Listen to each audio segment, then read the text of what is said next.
Hello students, welcome to access institute. और आज का हमारा लेक्चर किस पे है? सर्कल का। It's time to wrap up the topic, it's time to wrap up the chapter, the very first chapter of the conic section which was circle, जो हमने प्रीवियस 2 लेक्चर में ऑलमोस्ट पूरा कवर कर लिया था।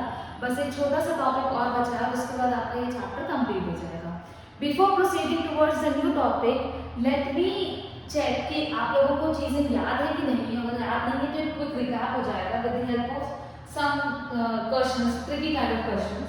वहां से आपको वैसे बेसिकली इस चैप्टर में था कुछ नहीं, कुल मिला के इक्वेशन ऑफ सर्कल थी, जब सेंटर दिया हो और रेडियस दिया हो। उसके बाद थोड़े बहुत इधर उधर के कॉन्सेप्ट्स, उसके अलावा और कुछ था नहीं। ठीक है, चलिए उसी सारी चीजों को हम लोग रिवाइज करते हैं। क्वेश्चन देखिए, find the equation of the circle which circumscribes the triangle formed by the lines. ठीक है, मतलब इनका कहने का क्या है कि हमारे पास एक ऐसे करके ट्रायंगल है, हमें क्या करना है, ट्रायंगल की तीनों साइड की इक्वेशन दी है। ठीक है, फाइन क्लियर। इस ट्रायंगल को सर्कमस्क्राइब करने वाले सर्कल की इक्वेशन निकालनी है। There is a circle that circumscribes this triangle. हमें इस पर्टिकुलर सर्कल की इक्वेशन निकालनी है। तो इक्वेशन ऑफ सर्कल इस केस में आपने निकाला था जब हम लोगों ने एक तरह का क्वेश्चन किया था कि we were given 3 different points that lie on the circle and with the help of those 3 points हम लोग सर्कल की इक्वेशन निकाल रहे थे। ऐसा क्वेश्चन हम लोगों ने किया था। ठीक है, हमारे पास ये स्ट्रेट लाइन है ए बी सी।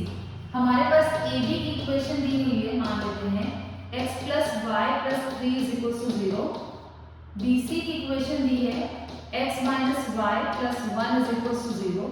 और ए सी की इक्वेशन दी है x is equals to 3। इन तीनों इक्वेशंस को देख के अगर ये आपके दिमाग में आ रहा है कि अगर हम तीनों इक्वेशन को पेयर वाइज सॉल्व कर लें तो will get vertices of the triangle, right. अगर हम लोग इन तीनों इक्वेशन को पेयर वाइज सॉल्व करते हैं तो हमें क्या मिलेगा? Vertices of the triangle. ठीक है, चलिए हम लोग इसको सॉल्व करते हैं। Solving A B and A C. A B और ए सी को अगर हम लोग सॉल्व करेंगे तो हमें क्या मिलेगा? ए का कोऑर्डिनेट मिलेगा। ठीक है, ए बी और ए सी में एक चीज तो श्योर है कि x की वैल्यू 3 होगी, x की वैल्यू 3 होगी। x की वैल्यू 3 आई तो y की वैल्यू -6 होगी। ये आपको a का कोऑर्डिनेट मिल गया।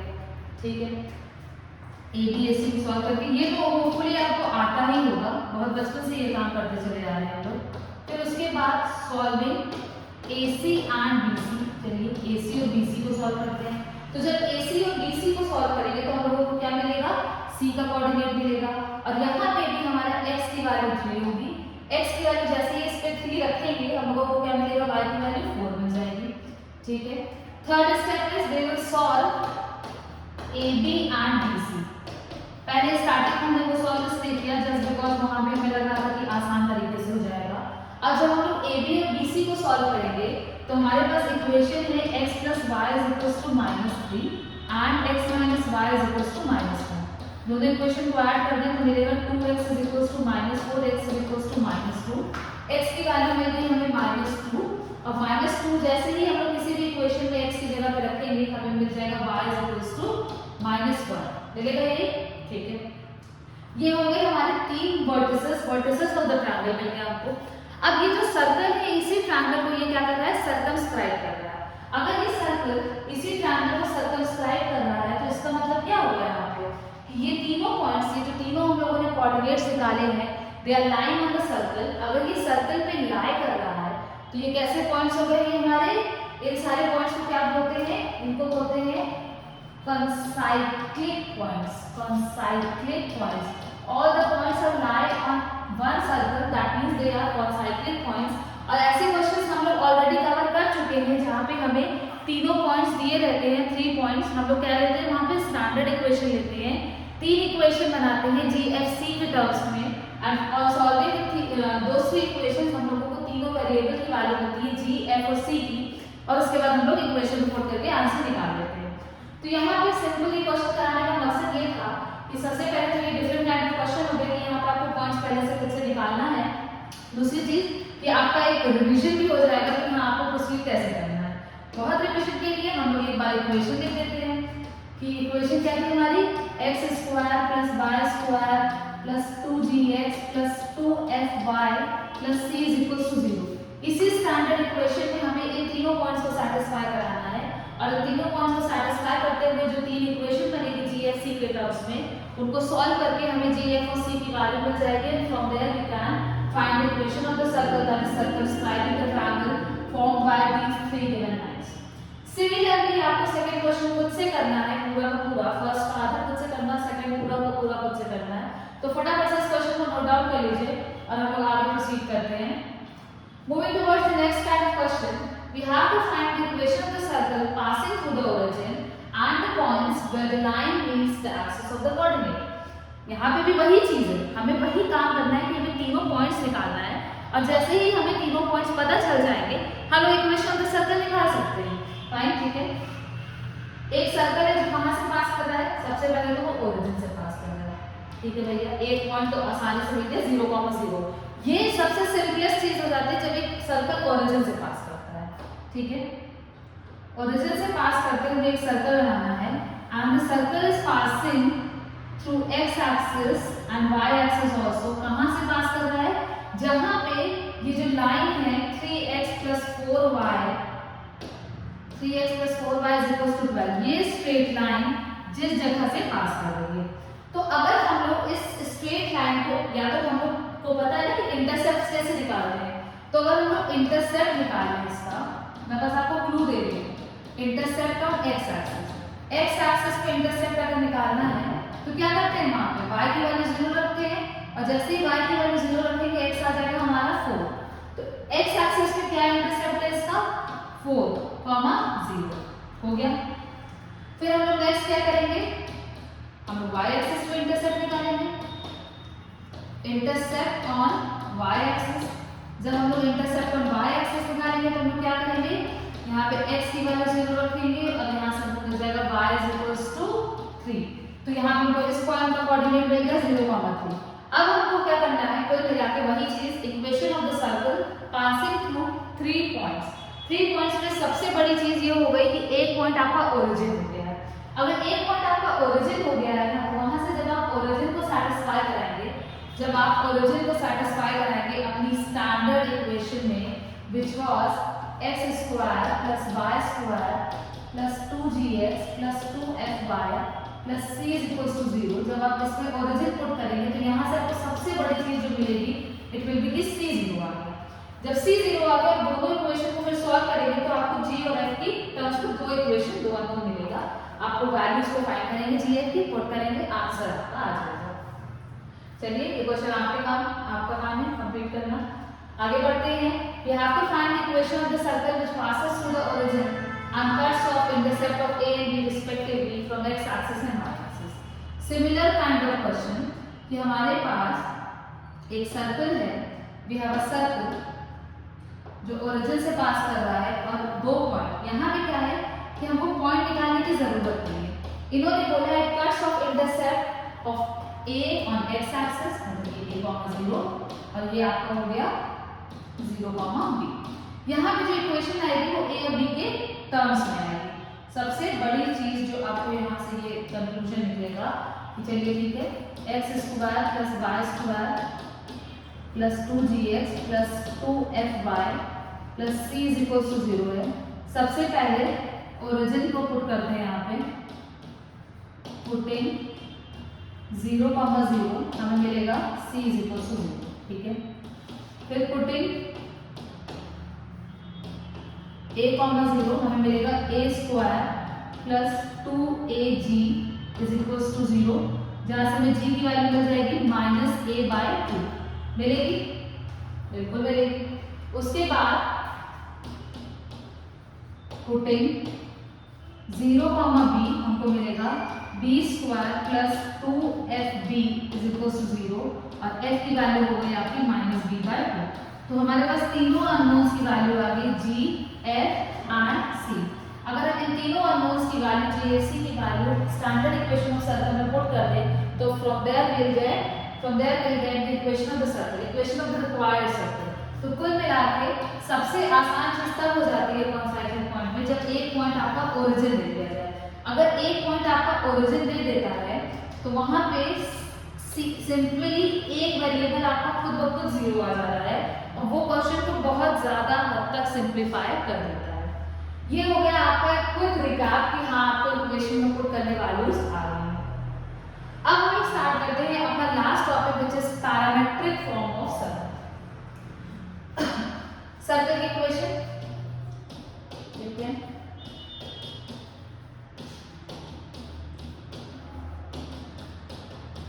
सर्कल की इक्वेशन में कितने डिफरेंट तरह के अननोन्स, जी और एफ, जी एस सी तो आपको पता है, अननोन्स हमारे एक्स और वाई हैं। तो क्या क्या पैरामीटर्स हो गए हमारे पास एक्स और वाई। अब हम क्या करना चाहते हैं, हम लोग इसको एक पैरामीटर के फॉर्म में इक्वेशन ऑफ सर्कल को कन्वर्ट करना चाहते हैं। ठीक है, तो सबसे पहले स्टैंडर्ड सर्कल ले लेते हैं। जब हमारा standard nothing, there is nothing like standard, मतलब मान लेते हैं कि हमारा एक सर्कल है जिसका सेंटर ओरिजिन पे है। फाइन, ये हमारा सर्कल है जिसका सेंटर हमारा ओरिजिन पे हो गया और उसका रेडियस r है। ठीक है, r है तो ये क्या होगा, ये r, 0 ही होगा, बिल्कुल होगा। अब यहाँ पे हम क्या करेंगे कि यहाँ पे अगर हम लोग सर्कल की बाउंड्री पे एक मूविंग पॉइंट है, अगर हम लोग सर्कल की बाउंड्री पे एक मूविंग पॉइंट है, let this point be P, हम लोग सर्कल की बाउंड्री पे एक मूविंग पॉइंट लेते हैं, तो मूविंग पॉइंट को अगर हम लोग ओरिजिन से जोड़े तो ये डिस्टेंस कितनी होगी, r होगी, बिल्कुल होगी। P से हम लोग एक परपेंडिकुलर ड्रॉ करें। ठीक है, मान लेते हैं ये है। तो अब बताइए कि P पॉइंट का x कोऑर्डिनेट क्या होगा। अगर हम लोग एक राइट एंगल ट्रायंगल आपको दिख रहा है, OPN is the right angle triangle, और ये जो लाइन है ये यहाँ से थीटा एंगल बना रही है। ठीक है, तो हम क्या लिख सकते हैं, ON upon OP is equals to cos theta लिख सकते हैं। तो यहाँ से आपको ON कितना मिल जाएगा, OP cos theta, and OP is the radius of the circle, तो ON मिल गया आपको r cos theta, equation number 1। Similarly same triangle, same right angle triangle में अगर हम लोग sin थीटा वाला कांसेप्ट लगाएं तो हम लोगों को मिलेगा PN upon OP is equals to sin theta. OP हमारा फिर से r है तो हमको मिल जाएगा PN is equals to r sin theta, मिलेगा इक्वेशन नंबर 2। अब ये जो ON और PN आ रहा है इसको हम लोग क्या कह सकते हैं भाई, P कोऑर्डिनेट, जो P पॉइंट है हमारा उसका x कोऑर्डिनेट कितना होगा, ON ही होगा, तो उसका x कोऑर्डिनेट हो गया r cos थीटा और y कोऑर्डिनेट हो गया r sin थीटा। अब आप ये बताइए कि अगर ये एक जनरल पॉइंट है, ये तो है, ये सर्कल के ऊपर जनरल पॉइंट है जिसकी वैल्यू, जिस जनरल पॉइंट के कोऑर्डिनेट की वैल्यू किस पे डिपेंड कर रही है, थीटा एंगल पे डिपेंड कर रही है। अगर हम लोग थीटा चेंज करते जाएं तो हम पूरे सर्कल के ऊपर जितने भी इनफाइनाइट नंबर ऑफ पॉइंट्स लाई करते होंगे सब में कोऑर्डिनेट्स मिल जाएंगे। तो कुल मिला के हमने किया क्या, हमने दो वेरिएबल, जो दो हम लोग अभी तक जनरल पॉइंट x, y लेते थे सर्कल के ऊपर, हमने उस सर्कल के पॉइंट्स को एक वेरिएबल के फॉर्म में चेंज कर दिया, and which is theta. r तो आपको दिया ही रहेगा। तो हमने क्या किया, हमने जो पैरामीटर था सर्कल का उसको चेंज कर दिया थीटा के टर्म्स में, और अब आप सर्कल के ऊपर जितने भी पॉइंट्स लाई कर रहे होंगे उनको सिर्फ और सिर्फ एक पैरामीटर के फॉर्म में लिख सकते हैं, दैट पैरामीटर इज थीटा। जब भी आप ओरिजिन को सर्कमफ्रेंस पे लाई करने वाले किसी भी पॉइंट से जोड़ेंगे तो जो x एक्सिस के साथ एंगल बन रहा है वो हो गया हमारा थीटा। तो अगर आपसे पूछा जाए कि if there is a circle with centre at origin and radius r, तो उसके ऊपर अगर पूछा जाए कि जनरल पॉइंट क्या होगा, तो जनरल पॉइंट हो गया r cos theta r sin theta. ये तो तब हो गया जब आपका सेंटर ओरिजिन पे रहेगा और रेडियस r रहेगा। आगे देखते हैं दूसरी तरह का चीज। अब हमारे पास जनरल सर्कल आ गया। ठीक है भाई, देखते हैं जनरल सर्कल की इक्वेशन। अगर आपको सेंटर दिया है, centre is not at all at origin, तो ये हो जाएगा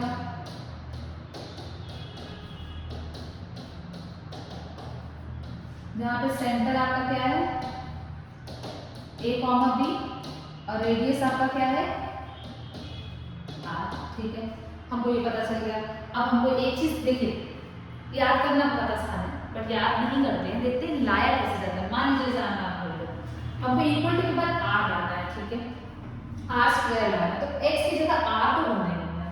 अगर हम लोगों को पता है x की जगह पे r cos थीटा रख दें और y की जगह पे r sin थीटा रख दें, तो वहां पे क्या था कि स्क्वायर होके मतलब स्क्वायर होके r स्क्वायर आ जाता था।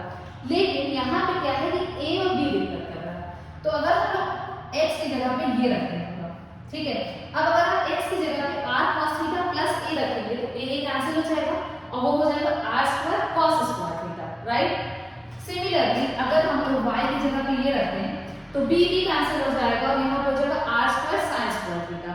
फिर हम लोग आर स्क्वायर कॉमन लेंगे, मतलब ये जब हम लोग इसमें पुट करेंगे, जैसे इस इक्वेशन का अगर हम लोग एलएचएस देखें, ठीक है, तो LHS will be R cos theta plus A X की जगह पे माइनस ए का whole square plus R sine theta plus B minus B का होल स्क्वायर। ए कट गया, बी कट गया, यहाँ से हमको मिला R square cos square theta plus R square sine square theta.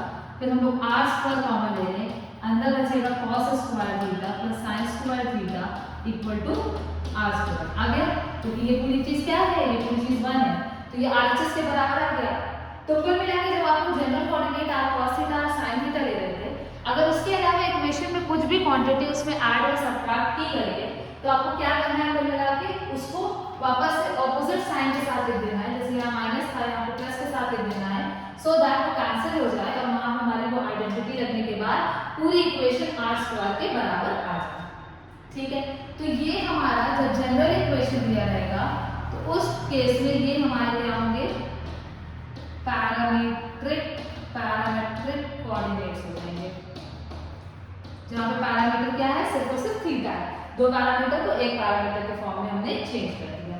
कुछ क्वेश्चंस देखते हैं इसमें हम लोग। समरी पहले देख लेते हैं एक बार। समरी कहती है कि अगर हमारे पास इक्वेशन ऑफ सर्कल, जैसे कि पॉइंट नंबर 1 में दिया है कि जब सेंटर ओरिजिन पे है और रेडियस r है, तो उस केस में इक्वेशन ऑफ सर्कल क्या होगी, x² + y² r स्क्वायर, और वहां पे हमारा जो पैरामीट्रिक कोऑर्डिनेट्स होंगे that they will be r cos theta and r sin theta. ये हम लोगों ने भी निकाला है। जब हमारे पास कुछ इस तरह की इक्वेशन दी रहेगी जो स्टैंडर्ड सेकंड डिग्री इक्वेशन होती है, तो वहां पे पहले तो हम कंप्लीटिंग द स्क्वायर लगाएंगे। कंप्लीटिंग द स्क्वायर लगाने में ये हो जाता है x + g का whole square plus y + f का whole square is equals to g² + f² minus c। अब जब आप लोग क्या करेंगे ना, जब आप लोग x की जगह पे -g + r cos थीटा और y की जगह पे -f + r sin थीटा रखेंगे, तो वही सेम चीज होगी कि कांस्टेंट एलिमिनेट हो जाएगा, हमारा आंसर आ जाएगा। तो कुल मिला के हमारे पास जो भी दो अननोन्स थे, दो पैरामीटर्स थे x and y to determine the equation of the circle, वो उसको हमने एक पैरामीटर में चेंज कर दिया, that parameter is what, theta. कुछ क्वेश्चंस देखते हैं हम लोग। सबसे पहला, right the parametric equation of the circle. बहुत ही सिंपल, सर्कल है, सेंटर ओरिजिन पे है, रेडियस 4 है, क्या दिक्कत है, कोऑर्डिनेट्स क्या होंगे यहाँ के, r cos theta r sin theta, 4 cos theta, 4 sin theta. हो गया पैरामीट्रिक फॉर्म। पैरामीटर्स ही तो निकालना है ना, हम लोग लिखेंगे यहाँ पे 4 cos थीटा का whole square plus 4 sin theta का whole square is equals to 60। आप सॉल्व करके देख लीजिए, ये आंसर आपका हमेशा आएगा। तो हमने ये तो बहुत ही सिंपल सा क्वेश्चन हो गया, फॉर्मूला बेस्ड क्वेश्चन जिसको आप लोग कहेंगे। ठीक है, ये तो आसान हो गया। आगे बढ़ते हैं, एक थोड़ा सा अलग क्वेश्चन देखते हैं। यहाँ पे क्या है कि यहाँ पे आपको Cartesian equation of the circle, Cartesian equation क्या होता है, जो अभी तक हम लोग पढ़ रहे थे वो कार्टेशियन इक्वेशन ऑफ सर्कल ही है। हमको क्या दिया है कि x की वैल्यू दिया है, y की वैल्यू दिया है। ठीक है, थीटा 0 से 2 पाई के बीच में, जाहिर सी बात है सर्कल का केस है, तो ये जो एंगल है वो यहाँ से 0 डिग्री से लेके घूम के जाएगा तो 360 से ऊपर तो होगा नहीं। ठीक है, हमको जनरल कोऑर्डिनेट्स दिए हैं, x = 2 cos theta, y = 2 sin theta. कुल मिलाकर हमें कार्टेशियन इक्वेशन निकालनी है, जो इक्वेशन ऑफ सर्कल जो कि इन पॉइंट्स को सैटिस्फाई करे, अलोंग विद दैट उसमें थीटा का कोई भी नामो निशान ना हो, उसमें सिर्फ x और y है ना। तो इसके लिए हम लोग क्या कर सकते हैं, हमें सिर्फ और सिर्फ एक चीज ये पता है कि sin square theta plus cos square theta 1 होता है, उसके अलावा हमें कुछ नहीं पता। तो हम लोग क्या करें, इस इक्वेशन से हम लोग निकालें cos theta = x/2, equation number 1। इससे निकालें sin theta = y/2, equation number 2। अगर हम लोग इन दोनों इक्वेशन को squaring and adding both sides करते हैं, मतलब हम लोग कुछ ऐसा करें, squaring and adding both sides, तो हम लोगों को क्या मिलेगा, cos square theta plus sin square theta is equals to x² plus y² 4, और यहाँ से मैं आंसर क्या, ये तो 1 हो जाएगा ये पूरा, तो आंसर क्या हो गया, x square plus Y square is equal to 4। ये हो गई required partition equation of the circle. तो कुल मिलाकर जब भी आप सर्कल के केस में बात कर रहे हैं, सर्कल के केस में कभी भी ऐसे कार्टेशियन इक्वेशन निकालना हो, थीटा एलिमिनेट करना हो, तो आपको क्या करना पड़ेगा, आपको ट्रिग्नोमेट्रिक आइडेंटिटी लगानी पड़ेगी। Not in case of circle अगर कभी tan थीटा sec थीटा के फॉर्म में कोई और इक्वेशन दिया है, सर्कल में तो नहीं मिलेगा, कोई और इक्वेशन भी दिया है, तो आपको ट्रिग्नोमेट्रिक आइडेंटिटी ही लगानी पड़ती है। तो तीन आइडेंटिटी में से कोई एक आइडेंटिटी आपकी यूज होगी। नेक्स्ट क्वेश्चन, सेम क्वेश्चन है, x की वैल्यू दिया है cos थीटा बाय 4, ठीक है, और y की वैल्यू दिया है sin थीटा बाय 4। तो यहाँ से भी हम लोग क्या करेंगे, यहाँ से भी हम लोग वही करेंगे कि cos थीटा हमारा कितना हो गया 4x हो गया, sin थीटा हमारा कितना हो गया 4y हो गया, squaring and adding both sides, फटाफट से आप लोग अपने टॉपिक पे करिए, squaring and adding both sides, cos square theta plus sin square theta is equal to 16x square plus 16y square, और यहाँ से हमें मिलेगा 16x square plus 16y square is equal to 1। This is the required equation of the circle. आप लोग चाहें तो 16 common लेकर राइट साइड में ट्रांसफर भी कर सकते हैं। एक और क्वेश्चन देख लेते हैं, उसके बाद ये चैप्टर आपका कंप्लीट हो गया। सेम चीज वही है, फिर से क्या लेते थे इस केस में, यहाँ पे क्या है, सेंटर हमारा ओरिजिन पे है, तो जो सेंटर ओरिजिन पे है तो रेडियस हम निकालने के बाद जो कोऑर्डिनेट्स लेते थे वो क्या लेते थे, r cos theta r sin theta. तो सबसे पहले तो हमें r निकालना पड़ेगा, कॉमन ले लेते हैं उसको, उधर ट्रांसफर कर देते हैं। तो हमको यहाँ से मिल गया r कितना मिल गया 3/2। अगर किसी के दिमाग में ये आ रहा है कि r की वैल्यू 9/4 था, तो आई रिकमेंड कि पहले आप एक बार इक्वेशन को रिवाइज कर लीजिए कि इक्वेशन होती क्या है। r की वैल्यू 3/2 आ गई, तो पैरामेट्रिक कोऑर्डिनेट्स क्या होंगे, r cos theta comma r sin theta. खत्म चैप्टर आपका यहाँ पे। तो हम लोगों का ये circle chapter is over now. अब हम लोग स्टार्ट करने वाले हैं second chapter of conic section which is parabola. तो तब तक के लिए बहुत सारे वैरायटी ऑफ क्वेश्चंस हमने ऑलरेडी कवर किया है, but now it's your responsibility कि आप क्वेश्चंस को जल्दी से जल्दी कंप्लीट करिए सो दैट हम लोग नेक्स्ट चैप्टर में जल्दी से जल्दी स्विच कर पाएं। Thank you for watching the video. Enjoy your day.